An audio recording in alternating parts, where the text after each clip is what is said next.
ವ್ಯಾಖ್ಯಾಮುದ್ರಾಂ ಕರಸರಸಿಜೀ ಪುಸ್ತಕಂ ಶಂಖಚಕ್ರೆ ಬಿಭ್ರದ್ಭಿನ್ನ ಸ್ಫಟಿಕರುಚಿರೆ ಪುಂಡರೀಕೆ ನಿಷನ್ನಃ ಅಮ್ಲಾನಶ್ರೀರಮೃತವಿಶದೈರಂಶಭಿಪ್ಲಾವಯನ್ಮಾಮಾವಿರ್ಭೂಯಾತ್ ಅನರ್ಮಹಿಮಾ ಮಾನಸೇವಾಗಧೀಶಃ ನಮಸ್ತೆ ಪ್ರಾಣೇಶ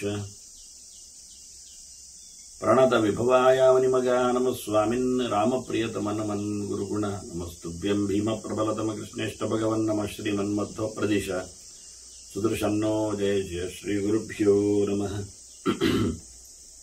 ನಾರಾಯಣಂ ಸುರಗುರುಂ ಜಗದೇಕನಾಥಂ ಭಕ್ತಪ್ರಿಯಂ ಸಕಲಲೋಕ ನಮಸ್ಕೃತಂ ಚ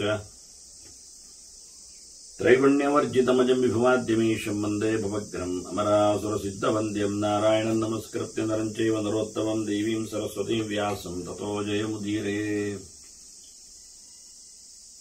ವೇದವ್ಯಾಸುರ ಮಹಾಭಾರತದ ಚಿಂತಕರಿಗೆ ವಂದನೆಗಳು. ಶಾಂತಿ ಪರ್ವದ 63ನೇ ಪ್ರವಚನವಿದು. ಧರ್ಮರಾಜನ ಪ್ರಶ್ನೆಗೆ ಭೀಷ್ಮರು ಉತ್ತರಿಸ್ತಾ ಇದ್ದಾರೆ. ರಾಜಧರ್ಮದ ಬಗ್ಗೆ ಮೊದಲಿಗೆ ಧರ್ಮರಾಜನನ್ನು ಗಟ್ಟಿ ಮಾಡಲು ಸುಗ ಆತನೇ ಕೇಳಿದಂತೆ ವಿಸ್ತಾರವಾಗಿ ಚಿಂತನೆಯನ್ನು ಕೊಡ್ತಾ ಇದ್ದಾರೆ. ಮಾಂಧಾತ್ರ ಭಗವಂತನ ಚಿಂತನೆಗೆ ತೊಡಗಿದವ ಎಲ್ಲ ರಾಜರ ಜೊತೆಯಲ್ಲಿ ಇಂದ್ರನಲ್ಲಿ ತಾನೇನು ಮಾಡುವ ಅಂತ ಹೇಳಿ ಕೇಳಿಕೊಂಡಾಗ ಇದೇ ರಾಜಧರ್ಮವನ್ನೇ ಶ್ರೇಷ್ಠ ಅಂತ ಹೇಳಿದ್ದಾನೆ ಅಂತ ಭೀಷ್ಮರು ಅವರ ಮಾತುಗಳನ್ನು ಹೇಳುತ್ತಾ ಇದ್ದಾರೆ. ಹಾಗೆ ಇಂದ್ರ ಏನು ಹೇಳಿದ? ರಾಜರಿಗೆ ಹಿಂದೆ ಹೇಳಿದವ ಅಸೈನಿಕಾಹ ಅಂತ ಹೇಳಿಕೊಂಡು ಹೋರಾಟ ಮಾಡದ ರಾಜ, ಪರಿವಾರ ಇಲ್ಲದೆ ಕಾಡಿನಲ್ಲಿ ಕೂತು ತಪಸ್ಸಿಗೆ ತೆರಳಿದರೆ ಎಷ್ಟು ದೊಡ್ಡ ಧರ್ಮ ಮಾಡ್ತಾ ಇದ್ರು ಅದು ಚೆನ್ನಾಗಿ ಕಾಣುವುದಿಲ್ಲ ಅಂತ.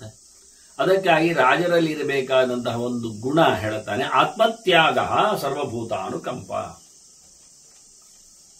ಯುದ್ಧದಲ್ಲಿ ದೇಹವನ್ನು ತ್ಯಾಗ ಮಾಡುವುದೇ ರಾಜರ ಒಂದು ದೊಡ್ಡಸ್ತಿಕೆ ಅಂತ ಹೇಳುತ್ತಾನೆ. ಇದನ್ನು 2-3 ವಿಷಯಗಳಲ್ಲಿ 2-3 ರೀತಿಯಿಂದ ವಿವರಿಸ್ತಾನೆ ಇಂದ್ರ ಮಾಂಧಾತೃವಿಗೆ. ಯೋಗ್ಯವಾದ ನೆಲೆಯಲ್ಲಿ ಹೋರಾಟವನ್ನು ಕೊಡುವಂಥದ್ದು ತಪ್ಪಲ್ಲ ಅಂತ. ಅಂದ್ರೆ ಧರ್ಮರಾಜನ ಒಳಗೆ ಹೋರಾಟ ಮಾಡಿದ್ದು ತಪ್ಪೋ ಅಂತ ಕಾಣುತ್ತಾ ಇದ್ರೆ ಎಲ್ಲ ಮುಗಿದೋಗಿದೆ, ಮನಸ್ಸು ಪ್ರಶಾಂತವಾಗಿದೆ ಅಂತಲೇ ಹೇಳಿದ್ದಾನೆ, ಕನ್ವಿನ್ಸ್ಡ್ ಅಂತ. ಆದರೆ ಸಾಮಾನ್ಯವಾಗಿ ಪ್ರಶ್ನೆ ಗಟ್ಟಿಯಾದಷ್ಟು ಉತ್ತರ ಬಿಗಿಯಾಗುವುದಿಲ್ಲ ಹೆಚ್ಚಾಗಿ. ಯಾಕೆ? ಪ್ರಶ್ನೆ ಸುಮಾರು ದಿನದಿಂದ ಕಾಡುತ್ತಾ ಇರ್ತದೆ. ಉತ್ತರ ಒಮ್ಮೆಲೆ ಒಂದರೆ ಕ್ಷಣದಲ್ಲಿ ಸಿಕ್ಕಿ ಬೀಳುವುದರಿಂದ ಅದು ಕೆಲವೊಮ್ಮೆ ತುಂಬಾ ಆತ್ಮೀಯವಾಗಿ ಆಗುವುದಿಲ್ಲ. ಹಾಗಾಗಿ ಧರ್ಮರಾಜ ದೃಢನಾಗಿದ್ದಾನೆ ಸರಿ, ಆದರೆ ಕ್ಷತ್ರ ಧರ್ಮದಲ್ಲಿ ಇದುವೇ ಶ್ರೇಷ್ಠ ಅಂತ ಹೇಳಿಕೊಳ್ಳುವ ಮಾತು ಇಂದ್ರನಿಂದಲೂ ಬಂದಿದೆ ಮಾಂಧಾತೃವಿನ ವಿಷಯದಲ್ಲಿ ಅಂತ.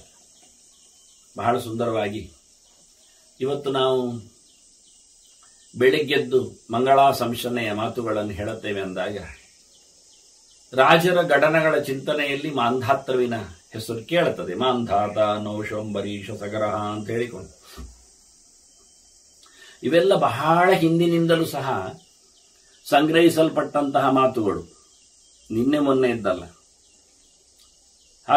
ಹಾಗಾಗಿ ಅದಕ್ಕೊಂದು 8 ಗೆರೆ 8 ಸೊಲ್ಲು ಏನಿಲ್ಲ. ಆದರೆ ಮಂಗಳ ಅಷ್ಟಕ ಅಂತ ಏನಲ್ಲ. ಮಂಗಳ ದಶಕವೂ ಆಗ್ಬೋದು, ಮಂಗಳ ದ್ವಾದಶವೂ ಆಗ್ಬೋದು. ಆ ಮಂಗಳಾಶಂಸನೆಯ ಹಾಡಿನ ರಾಶಿಯಲ್ಲಿ, ಮಾತಿನ ರಾಶಿಯಲ್ಲಿ ನಾನು ಮ್ಯಾನ್ಯುಸ್ಕ್ರಿಪ್ಟ್ಗಳಲ್ಲಿ, ಹಳೆ ಹೊತ್ತಗೆಗಳಲ್ಲಿ, ಮುದ್ರಿತವಾದ ಕೆಲವುದರಲ್ಲಿಯೂ ಸಹ ನೋಡಿಕೊಂಡಂತೆ ಅದು ಬಹಳ ಹಿಂದಿನದ್ದು. ಅದರಲ್ಲಿ ಕೆಲವು ಸೊಲ್ಲುಗಳು ಮಾತ್ರ ನಮ್ಮಲ್ಲಿ ಈಚೆಗೆ ಅದಕ್ಕೆ ಪ್ರಸ್ತಾವನೆಗೊಂಡು ಮುಂದುವರಿದಿದೆ ಹೊರತು ಲಕ್ಷ್ಮೀರ್ಯಸ್ಯ ಪರಿಗ್ರಹ ಎನ್ನುವ ಒಂದು ಮಾತು ಅದು ಹೊಸತು. ಮತ್ತೆ ನದಿಗಳ ಹೆಸರುಗಳ ರಾಶಿ ಆದ್ರೆ, ಯಾಕೆಂದ್ರೆ ಅಲ್ಲಿ ಎಲ್ಲಿಯೂ ಸಹ ತಾರತಮ್ಯದ ವಿವಕ್ಷೆ ಆಗಲಿ ಏನೋ ಒಂದು ಕ್ರೊನಾಲಜಿಯಲ್ಲಿ ಕಾಣುವುದಿಲ್ಲ. ಯಾವುದರಲ್ಲಿ ಸೈದ್ಧಾಂತಿಕವಾಗಿ ಇದರದೆಲ್ಲ ಬೇಕಾಗ್ತದೆ. ಸಾಮಾನ್ಯ ಈ ರಾಜರ ಹೆಸರಿನಲ್ಲಿ ರಾಮನು ಬಂದು ಬಿಡುತ್ತಾನೆ, ನಡುವೆ ಮೊದಲು ಬರುವುದಿಲ್ಲ ಅವನು, ಯಾರು ದಾಶರಥಿ ರಾಮನೇ. ಅದು ಸಹಜವೇ. ಅದನ್ನು ತಪ್ಪಿಸಿ ಬೇರೆ ಏನೋ ಮಾಡುವುದು ಉಂಟು ಕೆಲವರದು ಇರಲಿ. ನಾನು ಕಂಡದ್ದರಲ್ಲಿ ಮರಮಟ್ಟುಗಳ ಚಿಂತನೆಗಳು ಬಂದದ್ದು, ಋಷಿಕೇಯರ ಹೆಸರುಗಳು ಅಂದ್ರೆ ಸ್ತ್ರೀಯರ ಹೆಸರುಗಳು, ದೇವತಾ ಸ್ತ್ರೀಯರು ಸೇರಿಕೊಂಡು ಅವರ ಹೆಸರುಗಳು ಬಂದದ್ದು, ಇವನ್ನೆಲ್ಲ ನಾನು ನೋಡಿದ್ದೇನೆ. ಅದರಲ್ಲಿ ಅದನ್ನೊಂದೆರಡು ಸರ್ತಿ ಕೊಟ್ಟಿದ್ದೇನೆ ಹೊರಗೆ ಜನರಿಗೆ, ಹೇಗಿದೆ ನೋಡಿ ಅಂತ. ಹಾಗಾಗಿ ಮಾಂಧಾತೃವು ಬಹಳ ಇತಿಹಾಸ ಪ್ರಸಿದ್ಧನಾದ ರಾಜತನದಲ್ಲಿ. ಅವನಲ್ಲಿ ಇಂದ್ರ ಅವನನ್ನು ಧರ್ಮದಲ್ಲಿ ಗಟ್ಟಿ ಮಾಡುವ ರೀತಿಯಲ್ಲಿ ಹೇಳುವಾಗ ಆತ್ಮತ್ಯಾಗ ಸರ್ವಭೂತಾನುಕಂಪ, ರಾಜರೇ ಇರಬೇಕಾಗಿರತಕ್ಕಂಥ ಲಕ್ಷಣಗಳು ಅಂತ ಹೇಳುವಲ್ಲಿ ಒಟ್ಟೊಟ್ಟಿಗೆ ಸರ್ವಭೂತಾನುಕಂಪ ಹೇಳುತ್ತಾನೆ. ಯುದ್ಧ ಮಾಡಿ ಸಾಯುವುದು ಚಂದ, ಯುದ್ಧದಲ್ಲಿ ಹೋರಾಟ ಕೊಟ್ಟು ಸಾಯುವುದರಲ್ಲೇ ವೀರಮರಣ, ಕಾಯಿಲೆ ಬಿದ್ದು ವರ್ಷ ಆಗಿ ಸಾಯುವುದಲ್ಲ ಅಂತ ಹೇಳಿಕೊಳ್ಳುವ ಚಿಂತನೆ ಅದು ಹಿಂದೆಯೂ ಕೆಲವು ಮಾತುಗಳಲ್ಲಿ ನಮಗೆ ಬಂದು ಕಂಡಿದೆ ಯುದ್ಧ ಪ್ರಕರಣಗಳಲ್ಲಿ. ಇನ್ನೊಂದು ಮುಖ ಸರ್ವಭೂತಾನುಕಂಪ ಅಂತ, ಎಲ್ಲರ ಮೇಲೆ ದಯೆ ಅಂತ. ಹಾಗಾದ್ರೆ ಶತ್ರುಪಾಳಯದ ಸೈನಿಕರ ಮೇಲೆ ದಯೆ ಬೇಡವು? ನೋಡಿ, ಹೋರಾಟದ ವಿಷಯ ಬೇರೆ, ಸರ್ವಭೂತಾನುಕಂಪ ಅಂದ್ರೆ ಹೋರಾಟದಲ್ಲಿ ಎಳೆದು ಹೋರಾಟ ಮಾಡಲಿಕ್ಕಿಲ್ಲ, ಹೋರಾಟಕ್ಕಾಗಿ ಬಂದವರನ್ನು ಬಿಡ್ಲಿಕ್ಕಿಲ್ಲ ಅಂತ. ಇವನು ಯುದ್ಧೇ ಚಾಪ್ಯ ಪಲಾಯನ ಹೇಳಿ ಬೆನ್ನಾಕಿ ಓಡ್ಲಿಕ್ಕಿಲ್ಲ. ಈ ಪ್ರಜೆಗಳ ಮೇಲೆ, ಸಾಮಾನ್ಯರ ಮೇಲೆ ಪರಿಪೂರ್ಣವಾದ ಪ್ರೀತಿ. ಆದ್ರಿಂದ ಅವರು ಅಸ್ತ್ರಶಸ್ತ್ರಗಳಿಂದ ಘಾಸಿಗಳು ಮಾಡಲ್ಪಟ್ಟಾಗ ಜನಸಾಮಾನ್ಯರಿಗೆ ತೊಂದರೆಯಾಗಬಾರದು ಅಂತ ದೂರ ಹೋಗ್ತಾರೆ. ಅಷ್ಟೇ ಅಲ್ಲದೆ ತಮ್ಮ ಸಂಕಲ್ಪದಲ್ಲಿ ಅದನ್ನಿಟ್ಟುಕೊಳ್ಳುತ್ತಾರೆ, ಲೋಕಕ್ಕೆ ಹಾನಿಯಾಗದಂತೆ ಇದರ ಪ್ರಯೋಗ ಅಂತ ಹೇಳಿಕೊಂಡು. ಇದನ್ನು ಅರ್ಜುನ ಸುಮಾರು ಕಡೆಯಲ್ಲಿ ನಾವು ನೋಡಿದ್ದೇವೆ, ಅಶ್ವತ್ಥಾಮನ ಎದುರು ಬಂದಾಗ ಎಲ್ಲ. ಅದನ್ನ ಇಡೀ ಜಗತ್ತಿನ ಮೇಲೆ ಪ್ರೀತಿ ವಿಶ್ವಾಸ ಇರಬೇಕು. ಇವನು ಹಗೆ ಸಾಧನೆ ಮಾಡುವುದಲ್ಲ, ಇವನು ದ್ವೇಷಕ್ಕಾಗಿ ಬೆಳೆಯುವುದಲ್ಲ. ಮತ್ತೆ ವೈರಿಗಳು ನಿಂತುಕೊಂಡ್ರೆ ಅವರನ್ನು ನಿರ್ನಾಮ ಮಾಡುವುದರಲ್ಲಿ ಇವನು ಹಿನ್ಮುಖನಾಗಲಿಕ್ಕಿಲ್ಲ ಅಂತ. ಆತ್ಮತ್ಯಾಗ ಸರ್ವಭೂತಾನುಕಂಪ ಲೋಕಜ್ಞಾನಂ ಪಾಲನಂ ಮೋಕ್ಷಣಂಚ ವಿಷಣ್ಣಾನಾಂ ಮೋಕ್ಷಣಂ ಪೀಡಿತಾನಾಂ ಕ್ಷಾತ್ರೇ ಧರ್ಮೇ ವಿದ್ಯತೆ ಪಾರ್ಥಿವಾನಾಂ. ಕ್ಷತ್ರಿಯ ಧರ್ಮದಲ್ಲಿ ರಾಜರಿಗೆ ಇದೆಲ್ಲ ಸೊಗಸುಗಳು. ಸರ್ವಸ್ವವನ್ನು ತ್ಯಾಗ ಮಾಡಲಿಕ್ಕೆ ಬರ್ತದೆ. ಕೊಟ್ಟ ಸಂಪತ್ತನ್ನೆಲ್ಲ ವಿನಿಯೋಗ ಮಾಡಿಕೊಂಡು ಯಜ್ಞದ ನೆಲೆಯಲ್ಲಿ ಅದನ್ನೆಲ್ಲ ಬಿಟ್ಟುಕೊಡ್ಲಿಕ್ಕೆ ಆಗ್ತದೆ. ವೈರಾಗ್ಯ ಯಾವಾಗ ಬರ್ತದೆ? ತ್ಯಾಗ ಯಾವಾಗ ಶ್ರೇಷ್ಠ ಆಗ್ತದೆ? ಇದ್ದಾಗ ಇದ್ದದ್ದನ್ನು ಬಿಟ್ಟುಕೊಟ್ಟಾಗಲ್ಲವಾ? ಇಲ್ಲದೆ ಇದ್ದದ್ದನ್ನು ನಾನು ಪಡೆಯಲಿಲ್ಲ ಹೇಳಿಕೊಂಡಾಗ ಅದನ್ನು ವೈರಾಗ್ಯ ಅಂತಾರೆ. ಅದು ಅಭಾವ ವೈರಾಗ್ಯ. ಅಂದ್ರೆ ರಾಜರಿಗೆ ಎಲ್ಲ ಸೊತ್ತುಗಳು ಬಂದು ಅದನ್ನೆಲ್ಲ ಅವರು ಎತ್ತಿ ಕೈ ಎತ್ತಿ ಸಮರ್ಪಿಸಿಕೊಂಡಾಗ ಆ ತ್ಯಾಗಕ್ಕೆ ಬೆಲೆ ಬರುವುದು. ಎಲ್ಲಿಯವರೆಗೆ ಅಂದ್ರೆ ತನ್ನ ತ್ಯಾಗ, ತನ್ನ ದೇಹತ್ಯಾಗವೂ ಸೇರ್ತದೆ ಅಂತ ಹೇಳ್ತಾ ರಾಜರಿಗೆ. ಒಳ್ಳೆ ರೀತಿಯಿಂದ ಪ್ರಜೆಗಳ ಪಾಲನೆ, ಇಡೀ ಜಗತ್ತಿನ ಜನರ ಅರಿವು, ಲೋಕಜ್ಞಾನ ಎಷ್ಟೋ ರಾಜರಿಗೆ ಇಲ್ಲದೆ ಇರತಕ್ಕ ಸಂಗತಿ ಅದು. ಶೋಕಿ ರಾಜರೆಲ್ಲ ಅರಮನೆಯಲ್ಲಿ ಕೂತುಕೊಂಡು ಮಂತ್ರಿಗಳೇ ಆಡಳಿತ ಮಾಡುವ ಮೂಲಕ ಪ್ರಜೆಗಳ ಕಥೆ ಗೊತ್ತಾಗುವುದಿಲ್ಲ. ಕೆಲವೊಮ್ಮೆ ಯಾರು ಹೇಳಿದ್ದನ್ನೇ ಕೇಳಿ ನಂಬಿ ಆಯ್ತು ಅನ್ನುವರು. ಇವನಿಗೆ ಖುದ್ದಾಗಿ ಪ್ರಜೆಗಳ ಎಚ್ಚರ ಇರಬೇಕು. ದ್ರೌಪದಿ ಚೆನ್ನಾಗಿ ಹೇಳುತ್ತಾಳೆ. ಪ್ರಜೆಗಳ ವಿಷಯ ಅಲ್ಲ ಅಂತ ಆದ್ರೂ ಪರಿವಾರದ ವಿಷಯದ ಬಗ್ಗೆ ಹೇಳ್ತಾಳೆ, ನನಗೆಲ್ಲ ಗೊತ್ತು ಅಂತ. ರಾಜನಿಗೆ ಪ್ರಜೆಗಳು ಗೊತ್ತಿರಬೇಕು. ಏನ್ ಮಾಡ್ತಾರೆ, ಎಷ್ಟಿದ್ದಾರೆ, ಹೇಗಿದ್ದಾರೆ, ಯಾರತ್ರ ಕೇಳಿಕೊಂಡವರ ಚಿಂತನೆ ಮಾಡುವುದಕ್ಕಿಂತ ಹೆಚ್ಚು ಲೋಕಕ್ಕೆ ತಿರುಗಿ ಸಂಚಾರ ಮಾಡಿ ಗುಡ್ಡಗಾಡಿನ ಪ್ರದೇಶದವರು, ಕರಾವಳಿಯವರು, ಆನಂತರ ನಗರದಲ್ಲಿರುವವರು, ಹಳ್ಳಿಯವರು, ವ್ಯವಸಾಯಿಗಳು, ಇವನ್ನೆಲ್ಲರನ್ನು ಬಹಳ ಚೆನ್ನಾಗಿ ತಿಳಿದಿರಬೇಕು. ಅಷ್ಟೇ ಅಲ್ಲದೆ ಲೋಕದ ಪರಿಜ್ಞಾನ ಬೇಕು. ಅವರ ಏಳಿಗೆ ವ್ಯವಸ್ಥೆ ಹೇಗೆ, ಬದುಕಿನ ಕಥೆ ಏನು, ಸಾಮಾನ್ಯ ಸ್ತರದ ಸಂಗತಿಗಳೇನಿರ್ತಾವೆ. ಲೋಕಜ್ಞಾನವಿಲ್ಲದಿದ್ದರೆ ಪ್ರಯೋಜನ ಏನಾಗ್ತದೆ? ಕುದುರೆಗಳನ್ನು ಓಡಿಸಿಕೊಳ್ಳಲಿಕ್ಕೆ ಬರ್ತದೆ ಹೇಳಿಕೊಂಡವ ಎಕ್ಸ್ಪರ್ಟ್ ಅಂದಿದ್ದಾನ ಅವನ ಕುದುರೆಯಲ್ಲಿ. ಮೈದಾನದಲ್ಲಿ ತಿರುಗಿ ಅಭ್ಯಾಸ ಮಾಡಿದ ರಾಜ. ಹಾಗಾಗಿ ಅವನಿಗೆ ಲೋಕದ ಜ್ಞಾನ ಇಲ್ಲ ಇತ್ತು. ಕುದುರೆ ಹಿಡ್ಕೊಂಡು ತಿರುಗಲಿ ಶುರು ಮಾಡಿದ್ದಾನೆ. ಆಗ ಜನರು ಹೇಳುತ್ತಾರೆ, ಹಳ್ಳಿಗೆ ಒಳಗೆ ಬಂದಾಗ ಕುದುರೆ ಹೋಗುವುದಿಲ್ಲ, ಅದನ್ನೆಲ್ಲ ಗಟ್ಟಿ ಇಲ್ಲ ಹೇಳಿ. ಇವನಿಗೆ ನಾನು ಕುದುರೆ ಸವಾರಿ ಭಾರಿ ಜೋರು ಮಾಡುತ್ತೇನೆ, ನನ್ನ ಕುದುರೆಯಷ್ಟು ಜೋರಿದೆ, ಮೈದಾನದಲ್ಲಿ ಓಡಿಸಿ ಅಭ್ಯಾಸ ಆದವ, ಬಿದ್ದರು ಹೇಳ್ತೇನೆ ಎದ್ರು ಬೀಳ್ತೇನೆ ಅಂತ ಹೇಳಿಕೊಂಡವ ಹೊರಟ, ದೌಡಾಯಿಸಿದ ಕುದುರೆಯಲ್ಲಿ. ಕಥೆ ಏನಾಯಿತು? ರಾಜನು ಇಲ್ಲ, ಕುದುರೆ ಇಲ್ಲ, ಅದು ಜೋಗು ಪ್ರದೇಶ. ಹೆಜ್ಜೆಟ್ಟ ಕುದುರೆ ಒಳಗೆ ಹೋಗುತ್ತೆ, ರಾಜನ ಒಳಗೆ ಸೇರ್ತಾನೆ. ಲೋಕಜ್ಞಾನವೇ, ಲೋಕದ ಅರಿವು ಬೇಕಾಗತ್ತೆ. ಪ್ರದೇಶಗಳಿಗಿರುತ್ತೆ, ಅದನ್ನೇ ಬಹಳ ಸ್ಪಷ್ಟವಾಗಿ ಮುಂದೆ ವಿವರಿಸ್ತಾನೆ ಹೇಗಿರ್ತದೆ ಅಂತ ಹೇಳಿ. ಅದರಿಂದ ರಾಜರಿಗೆ ಇರಬೇಕಾದ ಸಂಗತಿಗಳು ಚೆನ್ನಾಗಿ ಶಾಸ್ತ್ರಜ್ಞಾನದೊಂದಿಗೆ ಲೌಕಿಕ ಎಚ್ಚರ ಇರಬೇಕು. ಮತ್ತೆ ಅವನು ಜನರ ಪ್ರಜಾ ರಕ್ಷಣೆಯ ಜತೆಯಲ್ಲಿ ಕಷ್ಟದರಿಯುವವರು, ತೊಂದರೆಗೆ ಸಿಲುಕಿದವರು, ಡಿಪ್ರೆಸರ್ ಮೈಂಡೆಡ್ ಅಂತಾರೆ, ವಿಷಾದರು, ಏನೋ ವಿಷಣ್ಣ ಏನೋ ಇರುತ್ತೆ, ಮನೆ ಯಾವುದೋ ಒಂದು ಸಮಸ್ಯೆ, ಕೆಲವರದ್ದು ಕಾವಲಿ ತೂತಿರ್ತಾವೆ, ಕೆಲವರಿಗೆ ದೋಸೆ ಹಿಟ್ಟೇ ಇರುವುದಿಲ್ಲ ಆಗ್ತದೆ, ಬಡವರಿರ್ತಾರೆ, ಇನ್ನೇನು ತಿನ್ನುವ ಚಾಪಲ ಇದೆ ಆದರೆ ಆಗ್ತಾ ಇಲ್ಲ, ಕೆಲವರಿಗೆ ಆರೋಗ್ಯ ಸಂಕಟ ಇರುತ್ತೆ.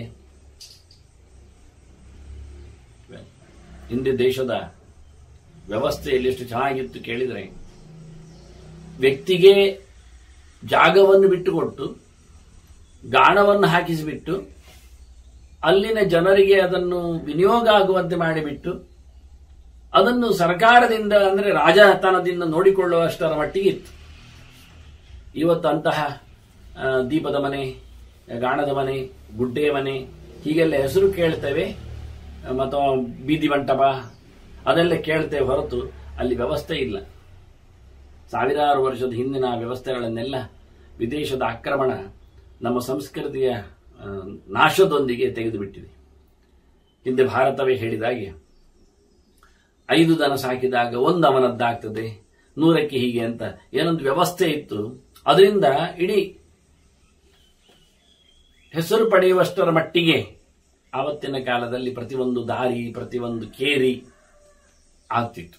ಅದರಿಂದ ಯಾರು ಕಷ್ಟದಲ್ಲಿದ್ದಾರೆ, ತೊಂದರೆಯಲ್ಲಿ ಬಿದ್ದಿದ್ದಾರೆ, ಯಾರಿಗೆ ವೈಯಕ್ತಿಕವಾದಂತಹ ದೋಷಗಳು, ಉಪಟಳಗಳು ಸಂಭವಿಸಿವೆ, ಅದನ್ನೆಲ್ಲ ನೋಡಿ ಅದರಿಂದ ಬಿಡಿಸಬೇಕು ರಾಜ. ಮೋಕ್ಷಣಂಚ ವಿಷಣ್ಣಾನಾಂ ಮೋಕ್ಷಣಂ ಪೀಡಿತಾನಾಂಚ. ಇನ್ನು ಕೆಲವರು ತೊಂದರೆ ಒಳಗಾದವರಿರ್ತಾರೆ, ಕಾಡು ಪ್ರಾಣಿಗಳ ತೊಂದರೆಗೊಳಗಾಗಬಹುದು, ಅಕ್ಕಪಕ್ಕದವರಿಂದ ತೊಂದರೆಗೊಳಗಾಗಬಹುದು, ಭೌತಿಕವಾಗಿ ನೀರಿನಿಂದಲೋ, ಮಳೆಯಿಂದಲೋ, ಬೆಳೆಯ ಹಾನಿಯಿಂದಲೋ, ಕ್ರಿಮಿಕೀಟಗಳಿಂದಲೋ, ಗಾಳಿಯಿಂದಲೋ ಉಪಟಗಳನ್ನು ಪಡೆಯಬಹುದು ಅವರು. ಹೀಗಾಗಿ ತೊಂದರೆಗೊಳಗಾದವರನ್ನು ಮಾತಾಡಿಸಬೇಕು. ಸ್ಯಾಡ್ನೆಸ್ ಅಲ್ಲಿ ಅಂದ್ರೆ ವಿಷಾದದಲ್ಲಿ ಕೂತವರು ಯಾರಿದ್ದಾರೆ, ಮಾನಸಿಕವಾಗಿ ನೊಂದವರು, ಇದು ಹೊರಗಿನ ತೊಂದರೆಯಿಂದಲ್ಲ, ಸ್ವಯಂ ಅವರೇ ಆಗಿರತಕ್ಕ ಅಪರಾಧಗಳು ಇರುತ್ತವೆ. ಕೆಲವರು ಇನ್ಫೀರಿಯರ್ ಕಾಂಪ್ಲೆಕ್ಸಿಟಿ ಇರ್ತದೆ, ಎಂತ ಕರ್ಮಕ್ಕೆ ನಾನಿನ್ನು ಬದುಕುವುದು ಹಾಗೆ ಹೀಗೆ ಅಂತ. ಅಂತವರನ್ನು ಯಾರೋ ಸಡನ್ ಆಗಿ ಅವರ ಮನೆ ಮಂದಿಯಲ್ಲಿ ಯಾರೋ ಸತ್ತಿರುತ್ತಾರೋ ಅಥವಾ ಇನ್ನೇನೋ ವಿದೇಶಕ್ಕೋ ಮತ್ತೊಂದು ಕಡೆಗೂ ಓಡಿ ಹೋಗ್ತಾರೋ. ಇವನ್ ರಾಜನ ವಿಷಯದಲ್ಲೇ ಸೈನಿಕರು ಸತ್ತಾಗ ಆ ಮನೆ ಮಂದಿ ಹೇಗಿರುತ್ತಾರೆ, ಇವತ್ತಿನ ಮಿಲಿಟರಿ ಇದ್ದಾಗೆ ಅಂತವರನ್ನು ಮಾತಾಡಿಸ್ಬೇಕು. ಇವು ಹೋಗಿ ಒಂದೇ ಮಕ್ಕಳಿರತಕ್ಕಂಥ ಮನೆಯಿಂದ ಸೈನಿಕರಾಗಿ ಸೇರಿಕೊಂಡವರಲ್ಲಿ ಸತ್ತು ಇದ್ದಾಗ ಹೇಗೆ ಯೂತ್ಸು ಹೋರಾಟ ಮುಗಿದಾಗ ಕೌರವರ ಪಾಳೆಯದಲ್ಲಿ ಎಷ್ಟೋ ಜನ ಬಂದು ಸೇರಿದವರಿದ್ರು, ಈಗ ಯಾರು ಯೋಧರು ಇಲ್ಲ, ಸತ್ತಿದ್ದಾರೆ. ಆದರೆ ಬಂದ ಹೆಣ್ಮಕ್ಕಳೆಲ್ಲ ಇದ್ದಾರೆ, ಅವರನ್ನೆಲ್ಲ ಹಸ್ತಿನಪುರದವರೆಗೆ ಮುಟ್ಟಿಸಿ ಬರಬೇಕು. ಕುರುಕ್ಷೇತ್ರ ಭಾರಿ ದೂರ ಇದೆ, ಹೋರಾಟ ನಂಗಳ ಹೇಗೆ ಹೋಗ್ತಾರೆ, ಏನಾಗ್ತದೆ? ಮೊದಲೇ ಎಲ್ಲರನ್ನು ಕಳ್ಕೊಂಡವರು. ಒಂದು ರಾತ್ರಿ ಬೆಳಗಾದಾಗ ಆ ದಿನ ಕೊನೆಯ ದಿನ 18ನೇ ದಿನ ಸಂಜೆ ಹೊತ್ತಿನಲ್ಲಿ ದುರ್ಯೋಧನ ಸತ್ತಿದ್ದಾನೆ ಅಂದಾಗ ಇಲ್ಲಿ ಏನೆಲ್ಲ ಗದ್ದಲ ಆಗ್ಬೋದು. ಅವರನ್ನೆಲ್ಲ ಧರ್ಮರಾಜನಲ್ಲಿ ಹೇಳಿ ಯೂತ್ಸು ಅವನಿಗೆ ಗೊತ್ತವರು ಯಾರೆಲ್ಲ ಏನು ವಿಷಯ ಅಂತ. ಅವನು ಹೋಗಿ ಹಸ್ತಿನಪುರಕ್ಕೆ ಮುಟ್ಟಿಸಿ ಬಂದ, ಅಲ್ಲಿ ತಿಳಿಸಿ ಬಂದ. ಅಲ್ಲಿ ವಿದುರು ಕೇಳ್ತಾನೆ ಬೇರೆ, ಬಂದಾಗ ಮುಟ್ಟಿಸಿದಾಗ ಎಚ್ಚರದಲ್ಲಿ ಜಾಗ್ರತೆಯಾಗಿ ಸ್ತ್ರೀ ಸಮುದಾಯಗಳನ್ನೆಲ್ಲ, ಹೋರಾಟಕ್ಕೆ ಅಲ್ಲದವರು, ಹೋರಾಟಕ್ಕೆ ಸಂಬಂಧಿಸಿದವರು, ಹೋರಾಟ ಜನರಿಗೆ ಹಾಗೆ ಕೇಳ್ತಾನೆ, ನೀನು ಮಾತ್ರ ಬಂದಿಯಾ, ಧರ್ಮರಾಜ ಬಂದಿಲ್ಲೇನೋ ಅಂತ ಎಲ್ಲ. ಸಬ್ಜೆಕ್ಟ್ಗಳು ಹೇಳಿ ಬಂದ ಕತೆ. ಅದು ಇದೆಲ್ಲ ರಾಜರಿಗೆ ಬೇಕಾದ ಕತೆ ಅಂತಾರೆ. ತೊಂದರೆಗೊಳಗಾದವರ ಮೇಲೆ ಎಚ್ಚರ, ಅವರಿಗೆ ಅವಕಾಶ ವ್ಯವಸ್ಥೆ ಮಾಡಿಕೊಡಬೇಕಾದ್ದು ಇವೆಲ್ಲ ರಾಜಧರ್ಮದಲ್ಲಿ ಉಂಟು. ಮತ್ತೆ ನಿರ್ಮರ್ಯಾದ ಕಾಮವನ್ಯ ಪ್ರವೃತ್ತಾ ರಾಜ್ಞೋ ಭೀತಾ ನಾಧಿಗಚ್ಚಂತಿ ಪಾಪಂ. ರಾಜರು ಊರು ತಿರುಗುವುದರಿಂದ, ಸಮಸ್ಯೆಗಳಿಗೆ ತಲೆ ಕೊಡುವುದರಿಂದ, ಜನರ ಎಚ್ಚರದಲ್ಲಿ ಅವರು ಸೇರಿದ್ದರಿಂದ ಜನರಲ್ಲಿ ಕೆಲವರು ಕೆಟ್ಟವರು ಇರ್ತಾರೆ.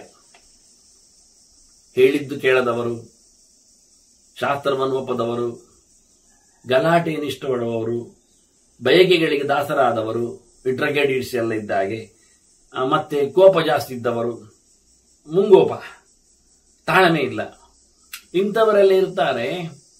ಅವರು ಅನ್ಯಾಯ ಮಾಡ್ತಾರೆ ದೇಶಕ್ಕೆ, ಪ್ರಜೆಗಳಿಗೆ.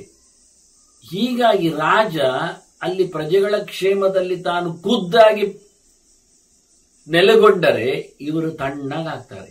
ರಾಜ್ಞೋಭೀತಾಹ ನಿರ್ಮರ್ಯಾದಾಹ ಕಾಮವನ್ಯು ಪ್ರವೃತ್ತಾಹ. ಸಿಟ್ಟಿನಲ್ಲಿ ಕೆಲಸ ಮಾಡುವವರಿಗೆ ರಾಜನ ಹೆದರಿಕೆ ಆಗ್ತದೆ. ಇಷ್ಟ ಬಂದಾಗ ನಡೆಸುವವರು ರಾಜನ ಸರಹದ್ದಿಗೆ ಸಿಕ್ಕಿಬೀಳುತ್ತಾರೆ. ಶಾಸ್ತ್ರ ದಂಡನೆಯಲ್ಲಿ ಒಪ್ಪದವರೆಲ್ಲ ಏನಾಗತ್ತೆ ಅಂತ ದಾರ್ಷ್ಟ್ಯದಲ್ಲಿ ದೌರಾತ್ಮ್ಯ ತೋರಿಸುವವರಿದ್ರೆ ಅದು ಕೆಲವೊಮ್ಮೆ ಬಿಸಿನೆತ್ತರ ಕತೆ ಅಂತಾರೆ, ಯುವಕರ ಟ್ರೆಂಡ್. ಇವರೆಲ್ಲ ರಾಜರ ಹೆದರಿಕೆ ಇದ್ದರೆ ಎಲ್ಲ ಸುಮ್ಮನೆ ಇರ್ತಾರೆ, ತಪ್ಪು ಮಾಡುವುದಿಲ್ಲ, ಅನ್ಯಾಯ ಆಗುವುದಿಲ್ಲ. ಮತ್ತೆ ಉಳಿದವರೆಲ್ಲಿದ್ದಾರಲ್ಲ, ಶಿಷ್ಟಾಷ್ಟಾನ್ಯೇ ಸರ್ವಧರ್ಮೋಪವನ್ನ ಒಳ್ಳೆಯವರಿದ್ದಾರಲ್ಲ, ಚೆನ್ನಾಗಿ ಪರಂಪರೆಯನ್ನು ಶಾಸ್ತ್ರವನ್ನು ಅರಿತು ನಡೆಯುವವರು, ಅವರು ರಾಜನ ಯೋಗಕ್ಷೇಮದ ವಾರ್ತೆಯಿಂದಾಗಿ ಇನ್ನಷ್ಟು ಉತ್ಸಾಹಭರಿತರಾಗಿ ತಮ್ಮ ಕೆಲಸವನ್ನು ತಾವು ಚೆನ್ನಾಗಿ ಮಾಡಿಕೊಂಡು ಸಾಧುವಾಚಾರ ಸಾಧು ಧರ್ಮಂ ಚರಂತಿ. ಅವರು ಮತ್ತಷ್ಟು ಚೆನ್ನಾಗಿ, ರಾಜ ಕೆಟ್ಟವರನ್ನು ನೋಡಿಕೊಳ್ಳಿಕ್ಕೆ ಬಂದದ್ರಿಂದ ಒಳ್ಳೆಯವರು ಇನ್ನಷ್ಟು ಒಳ್ಳೆಯವರಾಗ್ತಾರೆ. ಹಾಗೆ ಅವರು ನಾಳೆ ಕೆಟ್ಟವರಾಗಿ ರಾಜನ ಕಣ್ಣಿಗೆ ಬೀಳಬಾರ್ದಲ್ಲ. ಹೀಗಾಗಿ ಒಳ್ಳೆಯವರು ಇನ್ನಷ್ಟು ಒಳ್ಳೆಯವರಾಗಲಿಕ್ಕೆ, ಕೆಟ್ಟವರು ಒಳ್ಳೆಯವರಾಗಲಿಕ್ಕೆ ರಾಜ ಬಹಳ ಚೆನ್ನಾಗಿ ತನ್ನ ಧರ್ಮವನ್ನು ನಡೆಸುತ್ತಾ ತಾನು ಇರಬೇಕು ಎಂದು ತೋರಿಸಿಕೊಡ್ತಾನೆ. ಪುತ್ರವತ್ ಪರಿಪಾಲ್ಯಾನಿ ಲಿಂಗಧರ್ಮೇಣ ಪಾರ್ಥಿವೈ. ರಾಜರೇನ್ ಮಾಡ್ಬೇಕು ಹೇಳಿದ್ರೆ, ಅವರವರ ಧರ್ಮಗಳಲ್ಲಿ ನೆಲೆಗೊಂಡವರನ್ನು ತನ್ನ ಮಕ್ಕಳಂತೆ ನೋಡಿಕೊಳ್ಳಬೇಕು. ಮಕ್ಕಳಿಗೆ ಯಾವಂತಹ ಫೆಸಿಲಿಟಿಗಳು, ವ್ಯವಸ್ಥೆಗಳು, ಪ್ರೀತಿ ವಿಶ್ವಾಸಗಳು ಹೇಗೆ ಹಂಚಲ್ಪಡ್ತಾವ, ಹಾಗೆ ಎಲ್ಲ ಧರ್ಮಗಳಲ್ಲಿಯೂ ಎಲ್ಲ ಧರ್ಮದವರನ್ನು, ರಾಜ ತನ್ನ ಧರ್ಮದವರಿಗೆ ಮಾತ್ರ ಅಂತಲ್ಲ, ಪ್ರಜೆಗಳಲ್ಲಿ ಅವರವರದ್ದೇ ಆದ ಧರ್ಮಗಳಿರ್ತಾವೆ, ಅದನ್ನು ಉಳಿಸಿಕೊಳ್ಳುವಂತೆ ಬೆಳೆಸಿಕೊಳ್ಳುವಂತೆ ಬಹಳ ಚೆನ್ನಾಗಿ ರಾಜನಿಂದ ಆಗ್ತದೆ. ಲೋಕೆ ಭೂತಾನಿ ಸರ್ವಾಣಿ ಚರಂತೆ ನಾತ್ರ ಸಂಶಯ. ರಾಜ ಚೆನ್ನಾಗಿ ನೋಡಿಕೊಂಡ್ರೆ ಎಲ್ಲಾ ಜನರು ಸಹ ಲೋಕದಲ್ಲಿ ಬಹಳ ಚಂದವಾದಂತಹ ತಮ್ಮ ತಮ್ಮ ಕೆಲಸವನ್ನು ಮಾಡುತ್ತಾರೆ, ಮಾಡುವಂತೆ ಆಗ್ತದೆ. ಇದರಲ್ಲಿ ಏನು ಸಂಶಯ ಬರುವುದಿಲ್ಲ ವಾಸ್ತವವಾಗಿ. ಯಾಕೆಂದ್ರೆ ಸರ್ವಧರ್ಮ ಪರಂ ಕ್ಷಾತ್ರಂ ಲೋಕಶ್ರೇಷ್ಠಂ ಸನಾತನ. ಎಲ್ಲ ಧರ್ಮಗಳ ಮೇಲೆಯೂ ಸಹ ಪ್ರಭುತ್ವವನ್ನು ಸ್ಥಾಪಿಸಿಕೊಂಡು ಅದರದ್ದೇ ಆದ ಚೌಕಟ್ಟಿನ ಅದನ್ನು ನಡೀಲಿಕ್ಕೆ ಬಿಡುವಂತಹ ಏನೊಂದು ವಿಶೇಷವಾದಂತಹ ಕಾಳಜಿ ಇದೆ, ಪ್ರಭುತ್ವ ಇದೆ, ಅದೇ ಕ್ಷತ್ರಧರ್ಮ. ಅದು ಶಶ್ವತ ಅಕ್ಷರ ಪರ್ಯಂತಂ ಅಕ್ಷರಂ ಸರ್ವತೋಮುಖ. ಈ ಧರ್ಮಕ್ಕೆ ಚ್ಯುತಿ ಇಲ್ಲ. ಚ್ಯುತಿ ಇರದ ಭಗವಂತನೆಡೆಗೆ ಸಾಗಿಸುವ ಧರ್ಮ ಇದು. ಸ್ವರ್ಗ ಸಿಗುತ್ತೆ, ಈ ಭೂಮಿಯ ಆಡಳಿತ ಬರುತ್ತೆ, ಅಷ್ಟೇನಲ್ಲ, ಇದರಿಂದ ಭಗವಂತನೆಡೆಗೆ ಸಾಗಲು ಆಗತ್ತೆ. ಜನಕನ ಲೆಕ್ಕಾಚಾರ ಹೇಳಿದಂತೆ ಕರ್ಮಣೈವ ಹಿ ಸಂಸಿದ್ಧಿಂ ಆಸಿತಾ ಜನಕಾದಯ. ಸಂಸಿದ್ಧಿ ಅಂದ್ರೆ ಮೋಕ್ಷದವರೆಗೂ. ಹಾಗಾಗಿ ಬಹಳ ಎತ್ತರದ ಧರ್ಮ ಅದು ಕ್ಷತ್ರಿಯ ಧರ್ಮ. ಅಕ್ಷರ ಪುರುಷನಾದ ಭಗವಂತನನ್ನು ತಲುಪಿಸುತ್ತದೆ. ಈ ಧರ್ಮಕ್ಕೂ ಚ್ಯುತಿ ಆಗುವುದಿಲ್ಲ, ಅತ್ಯಂತ ಪ್ರಶಸ್ತವಾಗಿದೆ ಅಂತ. ಆ ರೀತಿಯಾಗಿ ನೋಡಿಕೊಂಡಾಗ ಆ ಧರ್ಮ ಶ್ರೇಷ್ಠ ಆಗ್ತದೆ. ನೀವು ಹಾಗೆ ಮಾಡಬೇಕು ಎಂದು ಹೇಳ್ತಾನೆ. ಪಾಲ್ಯ ಯುಷ್ಮಾಭಿಹಿ. ನೀವು ಸಹ ಬಹಳ ಚೆನ್ನಾಗಿ ರಾಜ್ಯ ರಕ್ಷಣೆ ಮಾಡುವುದರಲ್ಲಿ, ಯಾಕೆ ಲೋಕಪಾಲೈ ರುದಾರೈ, ನೀವೆಲ್ಲ ಲೋಕಪಾಲಕರೇ. ಲೋಕಪಾಲಕರಂತ ಲೋಕಪಾಲಕರು, ಭೂಪಾಲರು ನೀವು. ಹಾಗಾಗಿ ನೀವು ಸಹ ಪ್ರಜಾರಕ್ಷಣೆ ಕಾಣುತ್ತದಲ್ಲಿ. ಇವರೆಲ್ಲ ರಾಜರು ಹಾಗೆ ಇರುವಂಥದ್ದು ನಿನಗೆ ಹೆಸರು ಗೊತ್ತಿದೆ, ಅವರ ಚರ್ಯೆ ಗೊತ್ತಿದೆ. ಹಾಗಾಗಿ ನಿಮ್ಮಂಥವರು ಸಹ ರಾಜರು ಪ್ರಜಾಪಾಲನೆಗಳಲ್ಲೇ ತೊಡಗಬೇಕು. ವಿಪರ್ಯಯೇ ಸ್ಯಾಧವ ಪ್ರಜಾನ. ನೀವು ಬೇಡ ಅಂತ ಬಿಟ್ಟೋದ್ರೆ ಏನಾಗುತ್ತೆ ಕೇಳಿದ್ರೆ ಪ್ರಜೆಗಳಲ್ಲಿ ಧರ್ಮ ನೆಲೆಗೊಳ್ಳುವುದಿಲ್ಲ. ಯಾರು ಜಬರ್ದಸ್ತಿನಲ್ಲಿ ಮಾಡಿಕೊಳ್ಳುತ್ತಾರೆ, ಸೋಮಾರಿತನ ಬರುತ್ತದೆ. ಕೇಳೋರಿದ್ರೆ ಸರಿಯಾಗಿ ಮಾಡುತ್ತಾರೆ, ಕೆಲವೊಮ್ಮೆ ನೋಡಿಕೊಳ್ಳೋರು ಇಲ್ಲದಿದ್ರೆ ತಪ್ಪಿಸಿಕೊಳ್ಳುತ್ತಾರೆ. ಈಗ ಅದಕ್ಕೋಸ್ಕರ CCTV ಇಡುವುದು, ಅದರಿಂದ ನೋಡ್ತಾರೆ. ಮತ್ತೆ ಅಲ್ಲಿ ಒಬ್ಬ ನೋಡುವ ಬೇಕು, ಕೇವಲ CCTV ನೋಡ್ತದೆ ಹೇಳಿದ್ರೆ ಯಾರು ನೋಡುವುದಿಲ್ಲ, ಮಾಡೋದಿಲ್ಲ. ಅದರಿಂದಾಗಿ ನಾನು ಪುರುಷೋತ್ತಾದಾಗ ಮಾಲಿಕ್ ಹೇಳ್ತಾನೆ, ನೋಡ್ತೇನೆ ಅಂದಾಗ ಪರಾಮರ್ಶಿಸಿದರೆ ಓ ಈ ಕಣ್ಣು ನೋಡುವುದನ್ನು ಅವರು ಮತ್ತೆ ಪರಿಕಿಸ್ತಾರೆ ಅಂತ ಅರ್ಥ ಆಗಿ ತಪ್ಪಿಲ್ಲದೆ ಮಾಡ್ತಾರೆ. ಹಾಗೆ ದೇವರು, ದೇವತೆಗಳು, ಈ ಎಲ್ಲ ಸೂರ್ಯ ನಕ್ಷತ್ರಗಳು ಎಲ್ಲ, ಚಂದ್ರರು, ಇವರೆಲ್ಲ ಕಣ್ಣುಗಳಿದ್ದಾಗೆ ನೋಡ್ತಾ ಉಂಟು. ಆದರೆ ನೋಡುವುದನ್ನು ನಾವು ತಪ್ಪಿಸುವುದನ್ನು ಅವರು ರೆಕಾರ್ಡ್ ಮಾಡಿದ್ದಾರೆ, ಆದರೆ ಅವರು ನಮಗೆ ರೆಕಾರ್ಡ್ ತೋರಿಸ್ತಾ ಇಲ್ಲ. ಅದೇ ನಾವು ಸೋತದ್ದಿಲ್ಲ. ಆ ದಿವ್ಯ ಕಣ್ಣುಗಳೆಲ್ಲ ನಮ್ಮನ್ನು ನೋಡ್ತಾವೆ ಎನ್ನುವುದನ್ನು ನಮಗೆ ಹಿಂದಕ್ಕೆ ಹೇಳಿಬಿಟ್ರೆ ಯಾರು ತಪ್ಪು ಮಾಡ್ತಿರಲಿಲ್ಲ. ಈಗ ವ್ಯವಸ್ಥೆ ಆಗದೆ ಹೋಗಿ ನಾವು ಸಿಕ್ಕಿಬಿದ್ದಿದ್ದೇವೆ. ಎಲ್ಲಕ್ಕಿಂತ ಮುಖ್ಯವಾಗಿ ನಮ್ಮ ಕಣ್ಣೇ ಇಲ್ವಾ, ಆತ್ಮ ಸಾಕ್ಷಿಯಿಂದ ಅದಕ್ಕೆ ವಿರುದ್ಧವಾಗಿ ನಡೆಯುವಾಗ ನಾವೇ ಅಲ್ವಾ ಕೇಳಲಿಕ್ಕೆ. ಆದ್ರಿಂದ ಇಲ್ಲಿ ಹೇಳ್ತಾನೆ ಬಹಳ ಚಂದವಾಗಿ, ನೀವು ಸಹ ಲೋಕಪಾಲಕರಂತೆ ಇದ್ದೀರಿ, ದೇಶವನ್ನು ನೋಡಿಕೊಳ್ಳುವ ಕೆಲಸ ಮಾಡಿ. ಬಿಟ್ಟು ಹೋದ್ರೆ ಪ್ರಜೆಗಳು ತಪ್ಪು ದಾರಿಯಲ್ಲಿ ನಿಲ್ತಾರೆ, ಧರ್ಮವನ್ನು ಬಿಸಾಡ್ತಾರೆ. ನೀನು ಬಹಳ ಸುಂದರವಾಗಿ ಇಲ್ಲಿಯ ಲೋಕದ ಚೌಕಟ್ಟುಗಳನ್ನು ನೋಡ್ಬೇಕು.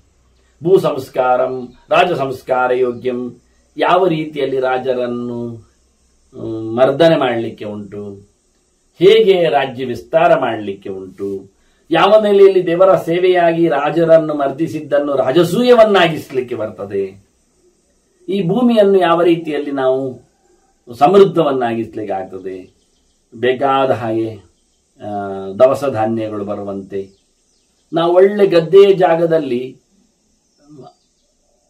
ನಗರಕ್ಕೆ ವ್ಯವಸ್ಥೆ ಆದಂತಹ ಕಾಂಪ್ಲೆಕ್ಸ್ಗಳನ್ನು ಕಟ್ಟುವುದಲ್ಲ, ಅಂತಹ ಹಾರ್ಡಾದ ಗಟ್ಟಿಯಾದ ಭೂಮಿಯಲ್ಲಿ ನಾವು ಗದ್ದೆ ಮಾಡ್ತೇವೆ ಅಂತ ಹೊರಡುವುದಲ್ಲ, ಅದು ಆಗುವಂಥದ್ದು ಹೋಗುವಂಥದ್ದಲ್ಲ. ಹಾಗಾಗಿ ಬೇಕಾದ ಎಲ್ಲಿ ದವಸ ಧಾನ್ಯಗಳನ್ನು ಬೆಳೆಸಬೇಕು, ಅದು ಯಾವ ನಮೂನೆಯ ಕ್ರಾಪ್ಸ್, ಮಳೆ ಬಂದಾಗ ಹೇಗೆ, ನೀರು ಹರಿಸಿ ಹೇಗೆ, ಯಾರಿಂದ ಎಲ್ಲಿ ಮಾಡಲಿಕ್ಕೆ, ಅದು ಊರಿನ ಹೊರಗೆ ಎಷ್ಟು ದೂರ, ಕಾಡಿಗೆ ಅದು ಹತ್ತಿರ ಆಗದಂತೆ. ಯಾಕೆಂದ್ರೆ ಕಾಡಿನ ಹತ್ತಿರ ಆದರೆ ಕಾಡು ಪ್ರಾಣಿಗಳಿಂದ ಅದು ನಾಶ ಆಗಿ ಹೋಗ್ತವೆ. ಹಳ್ಳಿಯ ಮಧ್ಯದಲ್ಲಿ ತೋಟ ಬರುವಂತೆ, ಗದ್ದೆ ಬರುವಂತೆ ಆಗಬೇಕು. ಅದಕ್ಕೆ ಪ್ರೊಡಕ್ಷನ್ ಹಳ್ಳಿಗಳ ಜನರು ಸುತ್ತ ಇರಬೇಕು, ಆಗ ಕಾಡು ಹತ್ತಿರ ಬರುವುದಿಲ್ಲ. ಹಳ್ಳಿಗರೇ ಕಾಡನ್ನು ದೂರ ಮಾಡ್ತಾ ಇರ್ತಾರೆ. ಬೇಕಾದ ಒಣಕಟ್ಟಿಗಳನ್ನು ತರುವ ಮೂಲಕ ಹೋಗ್ತಾ ಪ್ರಾಣಿಗಳಿಗೆ ಮನುಷ್ಯ ಸಂಚಾರ ಇದೆ ಅಂದಾಗ ಹತ್ತಿರ ಬರುವುದಿಲ್ಲ, ದೂರ ಹೋಗ್ತಾವೆ ಅವುಗಳು. ಇದೆಲ್ಲ ಉಪಾಯಗಳು, ಮಾಡದೆ ತಮ್ಮಷ್ಟಿಗೆ ಆಗತಕ್ಕಂಥ ಕೆಲಸಗಳು. ಹೀಗಾಗಿ ಭೂ ಸಂಸ್ಕಾರಂ ರಾಜ ಸಂಸ್ಕಾರ ಯೋಗ್ಯಂ ದೀಕ್ಷಾ ಚರ್ಯಾಂ ಪಾಲನಂಚ ಪ್ರಜಾನಾಂ, ಇದೆಲ್ಲ ರಾಜರು ಚೆನ್ನಾಗಿ ತಿಳ್ಕೊಳ್ಬೇಕು. ವಿದ್ಯಾರ್ಥಿ ರಾಜ ದೀಕ್ಷಿತನಾಗಬೇಕು, ಒಂದು ಪ್ರಜಾಪಾಲನೆಯಲ್ಲಿ ಬದ್ಧ ದೀಕ್ಷನಾಗಬೇಕು, ಶತ್ರುಪಾಳಯವನ್ನು ಹಿಮ್ಮೆಟ್ಟಿಸುವಲ್ಲಿ ಗಟ್ಟಿಗನಾಗಬೇಕು, ಶಾಸ್ತ್ರ ಮರ್ಯಾದೆಯನ್ನು ಬಿಡದೆ ದೇವರ ಎಚ್ಚರದ ಜೊತೆಯಲ್ಲಿ ಪ್ರಜೆಗಳನ್ನು ಧರ್ಮಾತ್ಮರನ್ನಾಗಿಸಲಿಕ್ಕೆ ಅವನು ಹಠ ತೊಡಬೇಕು. ನಿಮ್ಮ ಲೋಕದಲ್ಲಿ ನಿಮ್ಮ ಧರ್ಮವನ್ನು ಅನುಸರಿಸುವವರು ಎಷ್ಟು ಜನ ಇದ್ದಾರೆ ಕೇಳಿದ್ರೆ 10%, 20% ಹೇಳುವುದಲ್ಲ ನಾಚಿಕೆ, ಮತ್ತೆ 80-90 ಹೇಳುವುದು ಸಮ ಇಲ್ಲ. ಮತ್ತೆ 100ಕ್ಕೆ 100 ಜನರು ಧರ್ಮನಿಷ್ಠರಿದ್ದಾರೆ ಆಗಬೇಕು, ಸ್ವಧರ್ಮ ನಿಷ್ಠೆ. ಇದನ್ನು ಬಹಳ ಚೆನ್ನಾಗಿ ರಾಜ ನೋಡಿಕೊಂಡು ನಡೆಸಬೇಕು. ಇದು ನಿನಗೆ ಎದುರೇ ಕಾಣುವಂಥದ್ದು. ಪ್ರತ್ಯಕ್ಷಂತೆ ಭೂಮಿಪಾಲಾಹಯತೆ ಇತ್ತು. ನಿನಗೆ ಗೊತ್ತಿರತಕ್ಕಂಥ, ಇವತ್ತು ಬದುಕಿರತಕ್ಕಂಥ ರಾಜರೆಲ್ಲ, ನಿನ್ನ ಪರಿಚಯಕ್ಕೆ ಬಿದ್ದವರೆಲ್ಲ ನಿನಗೆ ಗೊತ್ತು ಹೇಗೆ ನೋಡಿಕೊಳ್ಳುತ್ತಾ ಇದ್ದಾರೆ. ನಾನು ಹೇಳಬೇಕಾಗಿಲ್ಲಿದೆ, ರಾಜರಿಗೆ ತಮ್ಮ ಆಡಳಿತ ಚೊಕ್ಕದಾಗಿದ್ದರೆ ಪ್ರಜೆಗಳು ಧರ್ಮನಿಷ್ಠರಾಗಿ ಬದುಕುವುದು ಅವರಿಗೆ ಪ್ರತ್ಯಕ್ಷ ಆಗ್ತದೆ. ಆಗ ಅದನ್ನು ಅವರು ಊಹಿಸಬೇಕಾಗಿಲ್ಲ, ತರ್ಕ ಮಾಡಬೇಕಾಗಿಲ್ಲ, ಆಗಿರುವುದು ತಿಳ್ಕೊಳ್ಬೇಕಾಗಿಲ್ಲ. ಪ್ರಜೆಗಳು ಕ್ಷೇಮದಲ್ಲಿ ಇರುವುದೇ, ಕಳ್ಳಕಾಕರ ಭಯ ಇಲ್ಲ, ರೋಗ ರುಜಿನಗಳು ಬರುವುದಿಲ್ಲ, ಪ್ರಾಣಿ ಬಾಧೆಗಳು ಪಕ್ಷಿ ಬಾಧೆಗಳು ಇಲ್ಲಾಗಿದೆ, ಸರಿಯಾದ ಕಾಲದಲ್ಲಿ ಮಳೆ ಬೆಳೆ ಎಲ್ಲ ಆಗ್ತಾ ಇದೆ. ಆದರೆ ಖಂಡಿತವಾಗಿಯೂ ರಾಜನ ಆಡಳಿತ ಚೆನ್ನಾಗಿದೆ, ಪ್ರಜೆಗಳು ಚೆನ್ನಾಗಿದ್ದಾರೆ ಎಂದರ್ಥ. ಇದನ್ನು ನೋಡು ಅಂತಾರೆ. ಉತ್ಕೃಷ್ಟವಿಯಾಹ ಕ್ಷತ್ರಿಯರೇವ ಧರ್ಮ. ಎಲ್ಲಾ ಧರ್ಮಗಳನ್ನು ಬೆಳೆಸಬೇಕಾದ್ದು, ಉಳಿಸಬೇಕಾದ್ದು ಅವರು ರಾಜರು ಹೊರತು ಮತ್ತಾರು ಅಲ್ಲ. ಪ್ರಜೆಗಳು ಮಾಡ್ತಾರೆ ಅಂತ ಹೇಳೋದಲ್ಲ, ಪ್ರಜೆಗಳಿಂದ ಮಾಡಿಸಬೇಕು. ಯಾವತ್ತು ನೋಡಿದ್ರು ದೇಶ ಅಭಿವೃದ್ಧಿ ಆಗ್ತಾ ಇದೆ, ಆಗಬಾರ್ದು. ಅಭಿವೃದ್ಧ ದೇಶ ಅನಿಸಿಕೊಳ್ಳುವ ನೆಲೆಯಲ್ಲಿ ನಾವು ಅಭಿವೃದ್ಧಿಯನ್ನು ಮಾಡಿಕೊಳ್ಬೇಕು. ಫ್ಯೂಚರ್ ಪ್ಲಾನ್ಸ್ ಅಂತ ಹೇಳ್ತಾರಲ್ಲ, ಬಹಳ ಕಾಲದ ದೀರ್ಘಕಾಲದ ಚಿಂತನೆಯಲ್ಲಿ ಕೇವಲ ಹೋರಾಟವೇ ಎಲ್ಲ ವರ್ಷದಲ್ಲಿ ಆಗ್ತಾ ಇದ್ರೆ ಒಳಗಿನ ಪ್ರಜೆಗಳು ನಾಶ ಆಗ್ತಾರೆ. ಆದ್ರಿಂದ ಯಾವ ಕಾಲದಲ್ಲಿ ಎಲ್ಲಿ ಸಂಧಿ ಮಾಡಲಿಕ್ಕೆ ವಿಗ್ರಹ ಏನು, ನಾವು ಸೈನಿಕರಿಗೆ ಬೇಕಾದ ಸಂಪತ್ತನ್ನು ರೆಡಿ ಮಾಡಿದ್ದೇವೆ ಹೇಳಿಕೊಂಡು ಹೋರಾಟಕ್ಕೆ ತೆರಳಲಿಕ್ಕಾಗ್ತದೆ. ಹೀಗಾಗಿ ಬಹಳ ಚಂದವಾಗಿ ಪ್ರಜೆಗಳನ್ನು ನಾವು ಮೆರೆಯಿಸಲೇಬೇಕೆನ್ನುವುದು, ದೇಶವನ್ನು ಉಚ್ಛ್ರಾಯ ಸ್ಥಿತಿಯಲ್ಲಿ ತರಲೇಬೇಕೆನ್ನುವುದನ್ನು ಮೊದಲಿಟ್ಕೊಳ್ಬೇಕು ಧ್ಯೇಯ. ಇದ್ದದ್ದನ್ನು ಉಳಿಸಿಕೊಳ್ಳುವುದರಲ್ಲಷ್ಟೇ ನಮ್ಮ ತಾತ್ಪರ್ಯ ಅಂತ ಪ್ರತಿಯೊಬ್ಬ ರಾಜನು ಹೇಳುತ್ತಾ ಮುಂದುವರಿದರೆ, ನನ್ನ ಕಾಲಕ್ಕೆ ಹೀಗೆ ಅಂತ ಹೇಳಿದ್ರೆ ಮತ್ತೆ ಯಾವ ಕಾಲಕ್ಕೆ ಭೂಮಿ ಉದ್ಧಾರ ಆಗುವುದು, ಯಾವ ಕಾಲದಲ್ಲಿ ಪ್ರಜೆಗಳು ಎತ್ತರಕ್ಕೆ ಇರುವುದು? ಅದನ್ನ ಪ್ರತಿಯೊಬ್ಬ ರಾಜನ ಕೆಲಸ ಇದು. ಬಹುಶ್ರುತ್ಯ ಗುರು ಶುಶ್ರೂಷಯಾವ ಪರಸ್ಪರ ಸಂಹನನಾದ್ ವದಂತಿ ನಿತ್ಯಂ ಧರ್ಮಂ ಕ್ಷತ್ರಿಯ ಬ್ರಹ್ಮಚಾರಿ ಚರೇದೇಕ ಆಶ್ರಮಂ ಧರ್ಮಕಾಮ. ಇವ ಚೆನ್ನಾಗಿ ತಿಳ್ಕೊಳ್ಳಿಕ್ಕೆ ಮೊದಲು ಬ್ರಹ್ಮಚಾರಿಯಾಗಿ ಗುರುಕುಲವಾಸ ಮಾಡಿ ನೋಡಿ. ಕ್ಷತ್ರಿಯನಿಗೂ ಗುರುಕುಲವಾಸ ಉಂಟು, ಅವನಿಗೂ ಬ್ರಹ್ಮಚರ್ಯ ಉಂಟು. ಆಗ ಒಳ್ಳೆ ರೀತಿಯಿಂದ ವೇದವನ್ನು ಕಲೀಲಿಕ್ಕೆ, ವೇದದಲ್ಲಿ ಹೇಳಪಟ್ಟ ದೇವರನ್ನು ತಿಳಿಲಿಕ್ಕೆ, ಅದಕ್ಕೆ ದೇಹದಲ್ಲಿ ಮಾಡಬೇಕಾದಂತಹ ಸಂಸ್ಕಾರಗಳನ್ನು ಮಾಡಿಕೊಳ್ಳುವ ಮೂಲಕ ರಾಜನಾದವನಿಗೆ ಸ್ವಲ್ಪ ಜಾಸ್ತಿ ಉಂಟು ಕೇಳಲಿಕ್ಕೆ. ಯಾಕೆ? ಅವನ ನೀತಿಶಾಸ್ತ್ರ ಕೇಳಬೇಕು, ದಂಡ ನೀತಿ ಕೇಳಲಿಕ್ಕೆ ಉಂಟು, ಆಡಳಿತ ವ್ಯವಸ್ಥೆ ಕೇಳಬೇಕು, ಅವನು ಅರ್ಥನೀತಿಯನ್ನು ತಿಳ್ಕೊಳ್ಬೇಕು. ಅವನು ಇದು ಸ್ವಲ್ಪ ಕಷ್ಟ, ಇದು ಹೆಚ್ಚಿಗೆ. ಆದ್ರಿಂದ ಇವನು ಬಹಳ ಜನರಲ್ಲಿ ತಿಳ್ಕೊಳ್ಬೇಕು. ಒಂದು ಗುರುಗಳಲ್ಲಿ ಮಾತ್ರದಲ್ಲಿ ನಿಲ್ಲಬಾರದು. ಅದಕ್ಕೆ ಸಂಬಂಧಪಟ್ಟ ಗುರುಗಳನ್ನು ಮಾತಾಡಿಸುವ. ವೇದಾಂತ ಗುರುಗಳು ಮಾತ್ರ ಇದಕ್ಕೆ ಮುಖ್ಯ ಅಲ್ಲ. ಸಾಮಾಜಿಕ ಚಿಂತನೆಯ ಗುರುಗಳು ನಮಗೆ ಮುಖ್ಯ ಆಗ್ತಾರೆ. ಅದರಿಂದ ಬಹುಶ್ರುತ್ಯ ಗುರು ಶುಶ್ರೂಷಯಾಮ ಪರಸ್ಪರ. ಮತ್ತೆ ಕೆಲವು ರಾಜರಲ್ಲಿ ಮೀಟಿಂಗ್ ಮಾಡುತ್ತಾರೆ. ಹಳೆಯ ರಾಜರನ್ನು, ದೊಡ್ಡ ರಾಜರನ್ನು, ಅಕ್ಕಪಕ್ಕದ ರಾಜರನ್ನೆಲ್ಲ ಸೇರಿಕೊಂಡು ಅವರಲ್ಲಿ ಚರ್ಚೆ ಮಾಡಿಕೊಳ್ಳುವ ಮೂಲಕ, ಹಳೆಯ ರಾಜರ ಚರಿತ್ರೆಗಳನ್ನು ಮೆಲುಕು ಹಾಕುವ ಮೂಲಕ ಕೇಳುತ್ತಾ ಹೇಗೆ ಏನು ಅಂತ. ಇದರಿಂದ ಖಂಡಿತವಾಗಿಯೂ ರಾಜರಿಗೆ ಕ್ಷೇಮ ಆಗ್ತದೆ. ಹೀಗೆ ನಿತ್ಯವಾದ ಧರ್ಮವನ್ನು ಕ್ಷತ್ರಿಯನಾದ ಅವ ಉಪಯೋಗಿಸಿಕೊಂಡು ಬದುಕಿಕೊಂಡು ಕಲಿದುಕೊಂಡು ಬ್ರಹ್ಮಚಾರಿಯಾಗಿ ಒಬ್ಬನೇ ಆಶ್ರಮದಲ್ಲಿ ಕೂತು, ಚರೇದೇಕ ಆಶ್ರಮ ಅಂತಾರೆ. ಕಲಿಯುವಾಗ 4 ಜನರ ಜೊತೆಯಲ್ಲೆಲ್ಲ ಕಲಿತರೆ ಸಿಕ್ಕಿ ಬೀಳುತ್ತಾನೆ. ಇವನ ಚೌಕಟ್ಟು ಏನು, ಬುದ್ಧಿವಂತಿಕೆ ಏನು, ಎಷ್ಟರ ಮಟ್ಟಿನವ ಎನ್ನುವುದು ಮಗದೊಬ್ಬನೇ ಅರ್ಥ ಆಗ್ತದೆ. ಒಮ್ಮೆ ಅವನು ರಾಜಕುಮಾರನೇ ಆದರೆ, ಇನ್ನೊಂದು ದೇಶದವನಾದರೆ ಇವನ ಮೇಲೆ ಆಕ್ರಮಣ ಮಾಡ್ಯ. ಅದನ್ನ ನೋಡಿ, ಈ ದ್ರೋಣನೊಟ್ಟಿಗೆ ದೃಪದ ಓದ್ಲಿಕ್ಕೆ ಹೋಗಿ ಅವನಪ್ಪನಲ್ಲಿ ಭಾರದ್ವಾಜನಲ್ಲಿ ದೃಪದ ಹೇಳಿಬಿಟ್ಟಿದ್ದ, ಪಾಂಚಾಲದ ಒಡೆತನ ನನಗೆ ಬಂದಾಗ ನಾನು ನೀನು ಎಷ್ಟು ಮೈತ್ರಿಯಲ್ಲಿ ಅರಮನೆಯಲ್ಲಿ ಇರಬಹುದು ನೋಡು ಅಂತ ಅಂದಿದ್ದ. ಎಂದೋ ಒಂದಿನ ದ್ರೋಣ ಹೋಗಿ ಹೇಳುತ್ತಾನೆ, ನಾವಿಬ್ರು ಓದಿದವರೊಟ್ಟಿಗೆ ಅಲ್ವಾ ಭಾರದ್ವಾಜ ಆಶ್ರಮದಲ್ಲಿ. ಏನಾಯ್ತು ಅದಕ್ಕೆ? ಬಡಬ್ರಾಹ್ಮಣ ಅಂತ ಅವನನ್ನು ಬಹಳ ಹೀಯಾಳಿಸಿ ಮೂದಲಿಸಿದ. ಆದ್ರಿಂದ ದ್ರೋಣರಿಂದಾಗಿ ದೃಪದನ ಗರ್ವಭಂಗ ಆಗಿದೆ, ಅರ್ಜುನನಿಂದಾಗಿ. ಇದೆಲ್ಲ ದೊಡ್ಡ, ಮುಂದೆ ದೃಷ್ಟದ್ಯುಮ್ನನ ಜನ್ಮ, ಪಾಂಚಾಲಿಯ ಜನ್ಮ, ದೃಷ್ಟದ್ಯುಮ್ನನಿಂದ ದ್ರೋಣರ ನಾಶ, ಇವೆಲ್ಲ ನಡೆದಿದೆ. ಇದೆಲ್ಲ ಖಾಲಿ. ಇದೇ ನೋಡಿ ಇತ್ತ ಕೃಷ್ಣ ಕುಚೇಲನ ಕತೆ. ಅವನು ಹಾಗೆ ನಾನು ಓದಿದವ ಅಂತ ಹೇಳಿದ, ಕುಚೇಲ ಬಂದ. ಕುಚೇಲ ಬಂದಾಗ ನಾನು ಓದಿದವ ಅಂತ ಹೇಳಿ ಬಂದಿಲ್ಲ. ದ್ರೋಣ ನಾನು ಓದಿದವ ಒಟ್ಟಿಗೆ ಮಿತ್ರ ಅಂತ ಬಂದ್ರೆ, ಹೋಗ ಮಿತ್ರ ನೀನಿ ಅಂತದು. ಯಯೋರೇವ ಸಮಂ ವಿತ್ತಂ ಯೋ ಯರ್ವ ಸಮಂ ವಯಃ ಅಂತೇಳಿ, ಶ್ರೀಮಂತರಿಗೆ ಶ್ರೀಮಂತರ ಮಿತ್ರ, ನೀನೆಂತ ಬಡವ ನನಗೆ ಮಿತ್ರ ಅಂತೇಳಿ, ರಾಜ ಇದ್ದವ ನಾನು ಅಂತೇಳಿ ದೃಪದ ಗರ್ವ ಪಟ್ಟಿದ್ದ, ಅಹಂಕಾರ ಪಟ್ಟಿದ್ದ. ಅಲ್ಲಿ ದ್ರೋಣನೇ ನಾನು ಮಿತ್ರ ಅಂತೇಳಿ ಬಂದವ, ಅದನ್ನು ಡಿನೈನ್ ಮಾಡಿದವ ದೃಪದ, ಒಪ್ಪಿಕೊಳ್ಳದವ. ಇಲ್ಲಿ ಕುಚೇಲ ಬಂದಿದ್ದಾನೆ, ನಾನು ಮಿತ್ರ ಅಂತ ಹೇಳಿ ಬರಲಿಲ್ಲ, ಓ ದೇವರೇ ಅಂತ ಯೋಚನೆ ಮಾಡ್ತಾ ಬಂದಿದ್ದಾನೆ. ಕೃಷ್ಣ ಹೋಗಿ ಮಿತ್ರ ಅಂತ ಹೇಳಿ ಆಲಿಂಗನ ಮಾಡಿ ತಂದಿದ್ದಾನೆ. ವ್ಯತ್ಯಾಸ.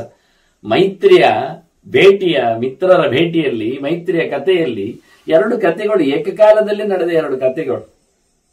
ಹೇಗಿತ್ತು ಹೇಗಿದೆ ನೋಡಿ. ದೇವರ ವಿಷಯ ಹೇಗಿರುತ್ತೆ, ಅದು ಆದರ್ಶ ದೇವರ ಚರಿತ್ರೆ. ಒಬ್ಬ ಗೆಳೆಯ ಬಂದಾಗ ಹೇಗೆ ವರ್ತಿಸಬೇಕು ಅವನಲ್ಲಿ ಅನ್ನುವುದನ್ನು ತೋರಿಸಿಕೊಟ್ಟ ಕತೆ.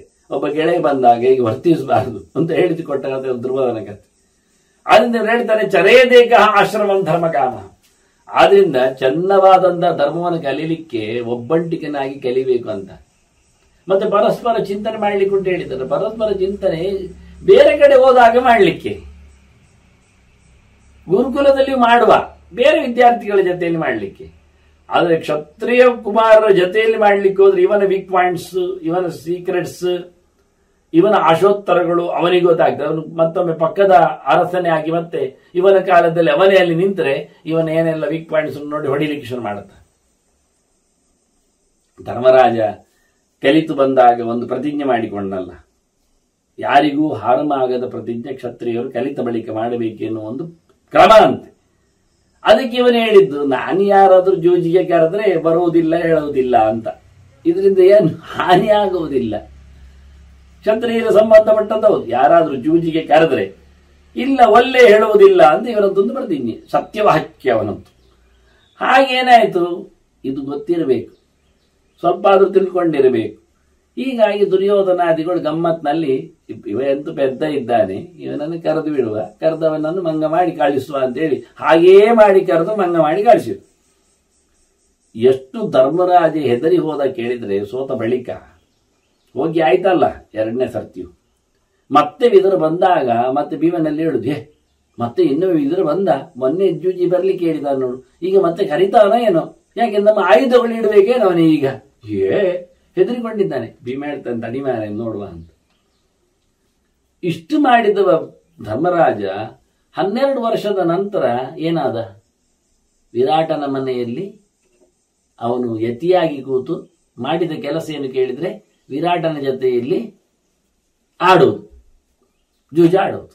ಯಾಕೆಂದ್ರೆ ಗಟ್ಟಿ ಮಾಡುವುದಂತೆ ಅವ. ಎಂತ ಗಟ್ಟಿ ಮಾಡುವುದು, ಇನ್ನೊಮ್ಮೆ ಒಂದೊಮ್ಮೆ ಅವ ಕರೆದ್ರೆ ಹೋದಾಗ ಜೂಜಿನಲ್ಲಿ ನಾನು ಸೋಲಿಕ್ಕಿಲ್ಲ ಅಂತ ನೋಡಿ.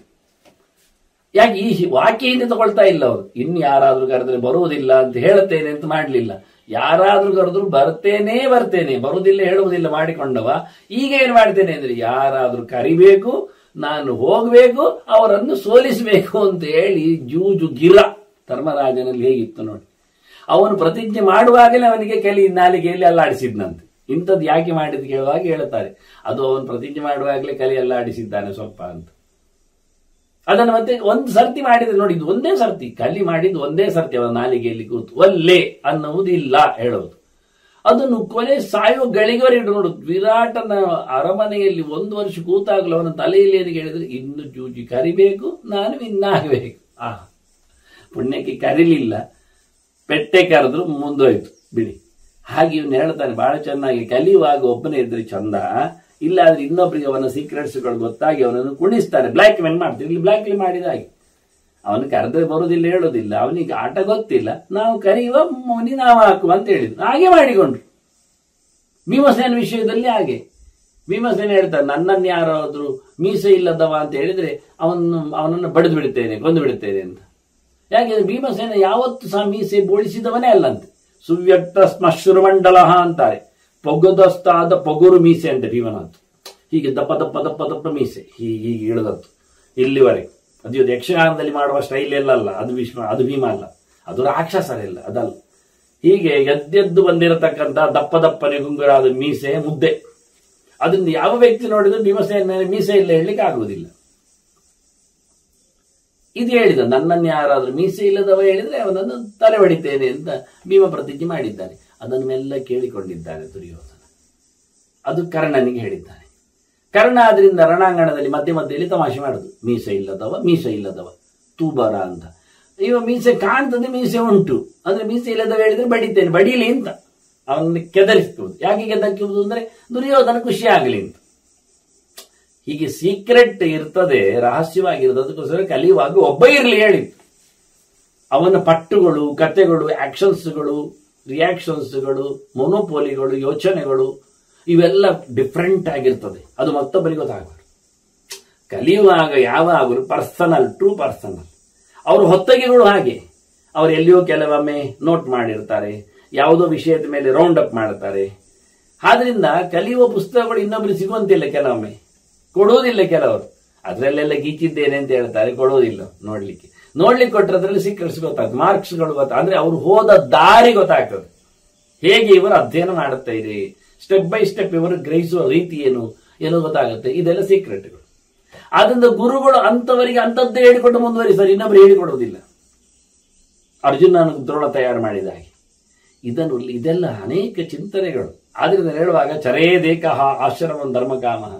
ಈ ಕಲಿಯುವಾಗ ಒಬ್ಬರೇ ರಾಜ ಇದ್ರೆ ಬಹಳ ಚೆನ್ನಾಗಿರುತ್ತೆ. ಅಂದ್ರೆ ಸ್ಪೀಡು ಆಗ್ತದೆ. ಯಾವ ವಿಷಯದಲ್ಲಿ ಹೆಚ್ಚು ಟ್ರೆಸ್ ಮಾಡ್ಲಿಕ್ಕೆ ಬರುತ್ತೆ, ಅವನಿಗೆ ಆಸೆ ಪಟ್ಟ ವಿಷಯಗಳನ್ನು ಹೆಚ್ಚು ತಗೊಳ್ಳಿಕ್ಕೂ ಆಗುತ್ತೆ. ಇವೆಲ್ಲ ವಿಷಯಗಳು. ಗುರುಗಳು ದೊಡ್ಡ ಸಮುದ್ರ. ಗುರುಗಳ ವಿಷಯ ಏನು ಇದರಲ್ಲಿ ಹೆಚ್ಚು ಕಮ್ಮಿ ಇಲ್ಲ.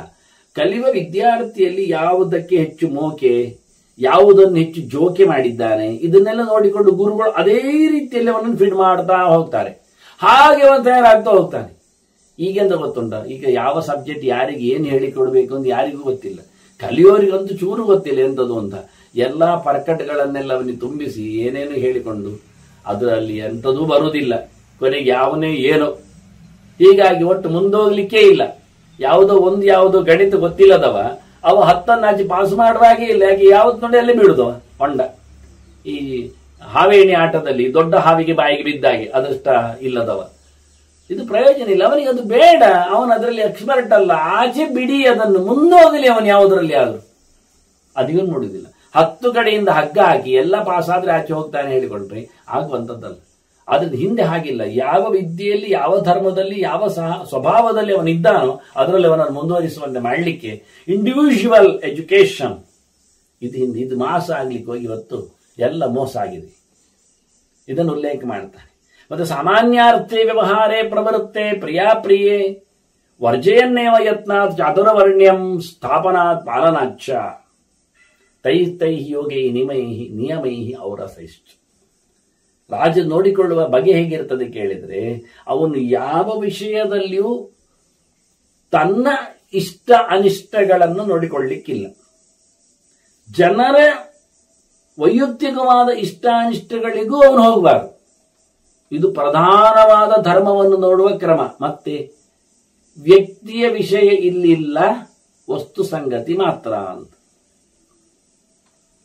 ಈಗ ಅವನ ಮಂತ್ರಿಯ ಮಗ ಒಂದು ಉಪಟಳದಲ್ಲಿ ಬಂದಿದ್ದಾನೆ ಪ್ರಜೆಗಳ ತೊಂದರೆಯಿಂದ ಅಥವಾ ತೊಂದರೆ ಮಾಡಿ.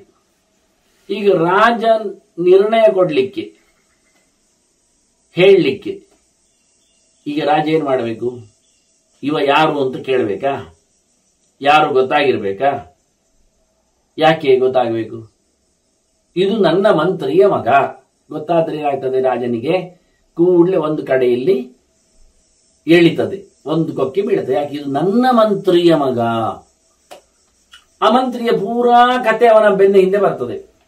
ಎಷ್ಟು ಉಪಕಾರ ಮಾಡಿದ್ದಾನೆ, ಎಷ್ಟು ಸಲಹೆ ಕೊಟ್ಟಿದ್ದಾನೆ, ಎಷ್ಟು ಮುತ್ಸುದ್ದಿದ್ದಾನೆ ಎಲ್ಲ ಬರ್ತದೆ.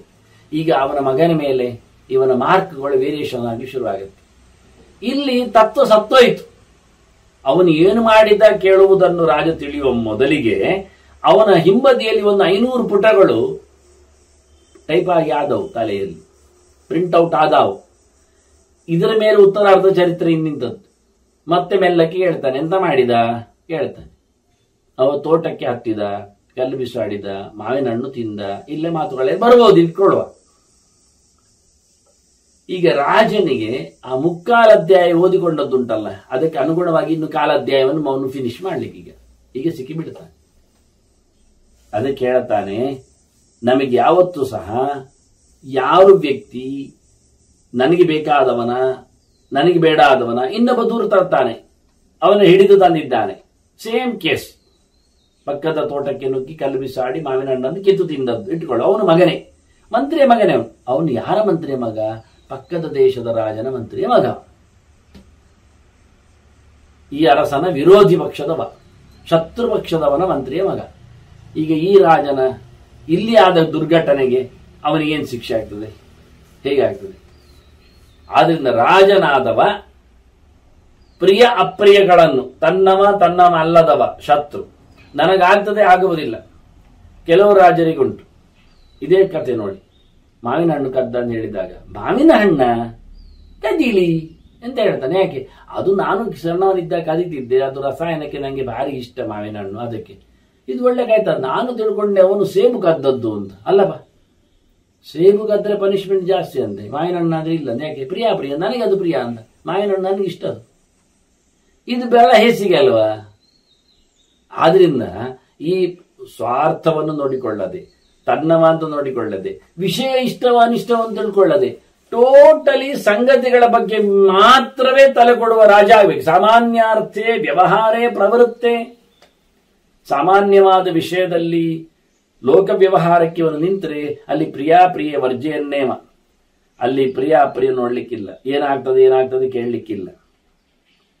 ಯೋಚನೆ ಮಾಡಿಕೊಳ್ಳದೆ ಯತ್ನಾತ್ ಬಹಳ ಬಲಾತ್ಕಾರವಾಗಿ ತಲೆಯನ್ನು ಗಟ್ಟಿ ಮಾಡಿಕೊಂಡು ಚಾತುರ್ವರ್ಣ್ಯಂ ಸ್ಥಾಪನಾತ್. ಮೈನ್ ಉದ್ದೇಶ ಏನು ಹೇಳಿದ್ರೆ ಅವರವರ ಧರ್ಮವನ್ನು ಅವರವರು ಕಾಪಾಡಿಕೊಳ್ಬೇಕೆನ್ನುವುದು ಗ್ಯಾರಂಟಿ. ಇಲ್ಲಿ ಕಳ್ಳತನ ಮೀರಿತದೆ, ಅವರ ಧರ್ಮ ಸಾಯ್ತದೆ, ಯಾರೊಬ್ಬನು ಸ್ಥೇಯನಾಗಬಾರದು. ಹೀಗಾಗಿ ಅವರವರ ವರ್ಣಾಶ್ರಮ ಧರ್ಮವನ್ನು ಗಟ್ಟಿಯಾಗಿ ಅವರು ಬೆಳೆಸಲಿಕ್ಕೋಸ್ಕರ ಪಾಲನಾಚ್ಚ ತೈಹಿ ಯೋಗೈಹಿ ನಿಯಮೈಹಿ ಔರಸೈಶ್ಚ.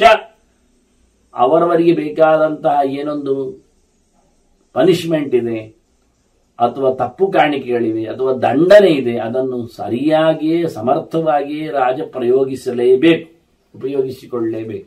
ಅದರಲ್ಲಿ ದಾಕ್ಷಿಣ್ಯ ಇಲ್ಲ. ದಾಕ್ಷಿಣ್ಯಕ್ಕೂ ಒಂದು ಮಾರ್ಜಿನ್ ಇದೆ. ಹೀಗೆ ಇಂಥದ್ದು ಒಂದು ಉಂಟು, ಅದು ಇಲ್ಲ ಅಲ್ಲ. ಮಕ್ಕಳಿಗಾಗುವಾಗ ದಂಡನೆಯಲ್ಲಿ ಅಂಶಗಳು ಕಡಿಮೆ.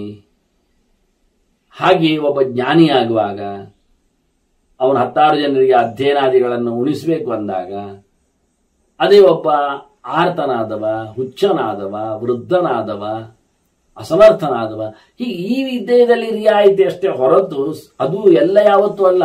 ದೇಶದ್ರೋಹ ಮಾಡಿದ ಹಾಗೆಲ್ಲ ಹುಚ್ಚ ಇದ್ದಾನೆ ಹೇಳಿಕೊಂಡೆಲ್ಲ ರಿಯಾಯಿತಿ ಬರುವುದಿಲ್ಲ, ಅದು ನಡೆಯುವುದಿಲ್ಲ. ಆದ ತಪ್ಪನ್ನು ದೊಡ್ಡದು ನೋಡಿಕೊಳ್ಳಲಿಕ್ಕೂ ಉಂಟು. ಎಲ್ಲ ಮಾತುಗಳು ತುಂಬಾ ಇವೆ. ಇದನ್ನೆಲ್ಲ ಸಂಕ್ಷೇಪವಾಗಿ ಇಲ್ಲಿ ಮಾಂಧಾತೃವಿಂದ ಹೇಳುವಾಗ ಈ ಮಾತನ್ನು ಉಲ್ಲೇಖ ಮಾಡಿದ.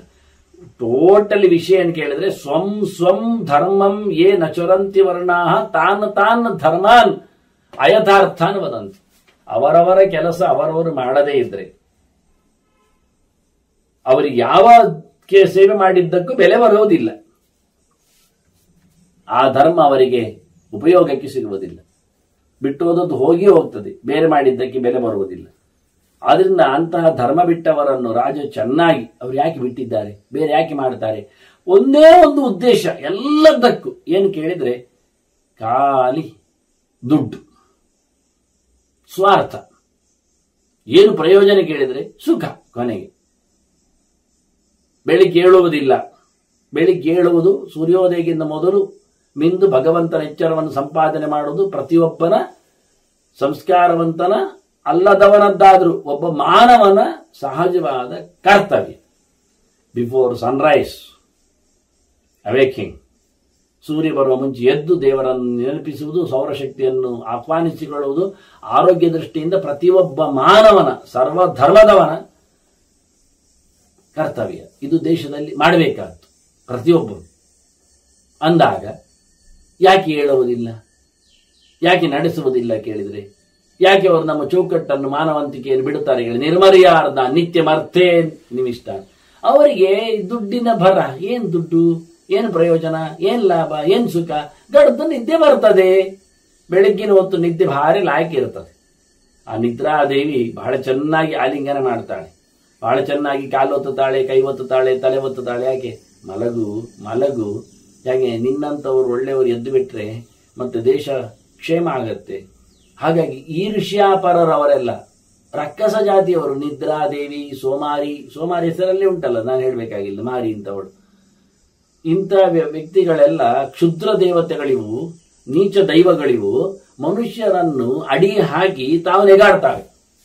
ತಮಗಾಗುವುದಿಲ್ಲ. ಈ ಕುಡಿದವ ಇನ್ನೊಬ್ಬರನ್ನು ಕೂಡಿಸಿ ಕುಣಿಯುವುದಿಲ್ವಾ? ಡ್ರಗ್ ಎಡಿಟ್ ಮತ್ತೊಬ್ಬರನ್ನು ಮಾಡಿಯೇ ಅವನು ಎಂಜಾಯ್ ಮಾಡ್ತಾನಲ್ಲ. ಹಾಗೆ ಹಾಳು ಗೊತ್ತಿದ್ರು ಎಳೆಯುವ ಮಗದೊಬ್ಬನನ್ನು ಎಳೆಯಿಸಿ ಬೀಳಿಸ್ತಾನೆ. ಇದಕ್ಕೋಸ್ಕರವೇ ಕೆಟ್ಟ ಸಂಗತಿಗಳನ್ನು ಹಿಮ್ಮೆಟ್ಟಿಸಬೇಕು. ಸುಖಕ್ಕಾಗಿ ಮೆರೆಯುವವರನ್ನು ಬಹಳ ಚೆನ್ನಾಗಿ ನಿಗ್ರಹಿಸು. ಇಂಥ ದುಡ್ಡಿಗೋಸ್ಕರ ಗಲಾಟೆ ಬೀಸುವವರನ್ನು ನೀನು ದುಡ್ಡು ಕೊಟ್ಟು ಸಾಕು ಅಂತಾನೆ. ನಿನಗಿಷ್ಟೇ ಅಲ್ವಾ, ನಾನು ಕೊಡುತ್ತೆ, ಸುಖ ಸಂತೋಷ, ಬೇರೆ ರೀತಿಯಲ್ಲಿ ಮಾಡುವ ಹೇಳಿಕೊಂಡು ರಾಜನಾದವ ಅಂಥವರನ್ನು ತನ್ನ ಕಂಟ್ರೋಲಿಗೆ ತರಬೇಕು. ಆಗದಿದ್ದರೆ ದಂಡನೆಯಿಂದ ಮಾಡಬೇಕು. ನಿರ್ಮರ್ಯಾದ ನಿತ್ಯವರ್ತೇನ ನಿಷ್ಠಾನ್ ಅಂದ.